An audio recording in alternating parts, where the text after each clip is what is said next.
first, let me thank you and CAI for sponsoring this webinar. I feel very privileged to have been asked to lead the session. As Jessica pointed out, I've been collaborating with Professor Avi Stube from the Technion for a number of years on project management activities, and we've actually just this past summer published the third edition of a project management textbook, and some of the ideas that I'm going to be talking about on the webinar, more information can be found in that textbook as a reference. The opening slide is talking about teaching and training in project management, and I was commenting to Jessica before we actually got on the webinar that we're coming at this topic, Avi and I are coming at this topic a little bit more from an academic perspective. I've been teaching at Columbia for a number of years, developed a course in project management. Avi has been at the Technion also teaching project management. And we're going to be talking about a simulation-based training tool that we've used in the classroom, but we think it's applicable in industry as well. So if we turn to the agenda, you'll see that I want to give a little bit of an overview around project scheduling problems, in particular stochastic project scheduling problems. And as you'll catch from my theme as we go through the webinar, I believe that all project scheduling problems are stochastic in nature. They're all probabilistic, meaning that if we as project managers could just plan the project, hire all the resources, and then just sort of push a button, go, and have the project sort of run on itself, life would be a lot easier. But as I'm sure all of you know, that's just not reality. Reality is that there's just tons of stochastic events that take place, many of them beyond our control, that we as project managers must react to and must plan for. And so the simulation tool that we're going to talk about today can help in the planning for dealing with stochastic events. In addition to stochastic events, there are also resource constraints, and we're going to talk about that as well in the webinar, so that the simulator handles both probabilistic types of events, and I'll give some examples as we get into it, and in addition, it also deals with, again, the realistic condition that things like resources and budgets are constrained. To the introduction slide, as pretty much in project management, there are conflicting objectives. We have scheduling objectives. We want to finish something on time, budget constraints, certain costs.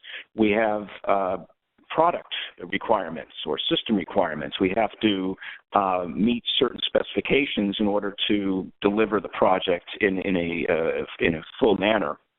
And as we are also aware, there is just, by nature, there are uncertainties. There's uncertainty having to do with the schedule. Certain things take longer than expected. There are resource uncertainties. Machines go down. People don't show up as they're supposed to due to illness or some other reason.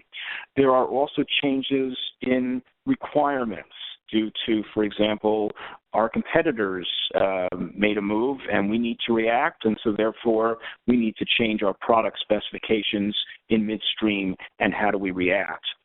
And as I'm sure all of you have experienced, these different objectives do collide, and depending on the nature of the project, you will emphasize one type of constraint over another one. So, or one type of objective, I should say, over another one, meaning that, for example, if your project is to plan the halftime show at the Super Bowl, well, by golly, scheduling is going to be your most important objective. To deliver the project at cost, but to deliver it one day late is not going to make tens of millions of people very happy. So clearly, scheduling is really the key objective in that type of project. On the other hand, if you are, for example, designing an automobile, safety is really the number one concern. And so therefore, your design might be late because it took a little bit longer than expected to develop some new technologies that were needed for safety purposes. So when we turn to possible approaches, the next slide, basically a project manager has to really be a risk manager. And as a risk manager, you need to assess the probability of something going awry, as well as the impact of that something going awry, meaning that if there is a high likelihood that, a software development piece might take, half a day instead of a quarter of a day, it might be a high probability that it'll be late, but it may not be significant because a quarter of a day may not be that significant. Again, as a project manager, you need to look at all the different pinch points where things can go wrong and try to assess the risk associated with those different types of events. Now, as a risk manager, as a project manager, one of your tools, so to speak, one of the instruments that you can use is what we call proactive scheduling, meaning that I know in advance that there's a decent likelihood of a certain event being delayed, for example, and that event happens to be fairly significant. It might be on my critical path. And what I might want to do is I might want to put in a schedule buffer. And the analogy that I like to use is that a schedule buffer is very similar to a cost buffer. So very often I've been on projects where we might have been allocated, say, $1 million to develop, some new system or new process, and the project manager might hold back 10% of the budget.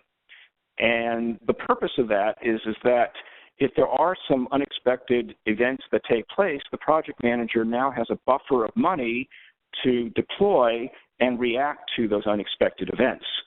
Similarly, with scheduling, we can hold back some days in the schedule, because very often, if we just look at, for example, the expected duration of certain events, and we just use expected value calculations and so forth, and we do everything using kind of the average, if everything is sort of at the average and then there's some deviations, we're not going to have any kind of safety net in our schedule. So it may be helpful for the project manager to hold back some days in the schedule, so to speak, and that would be an example of proactive scheduling.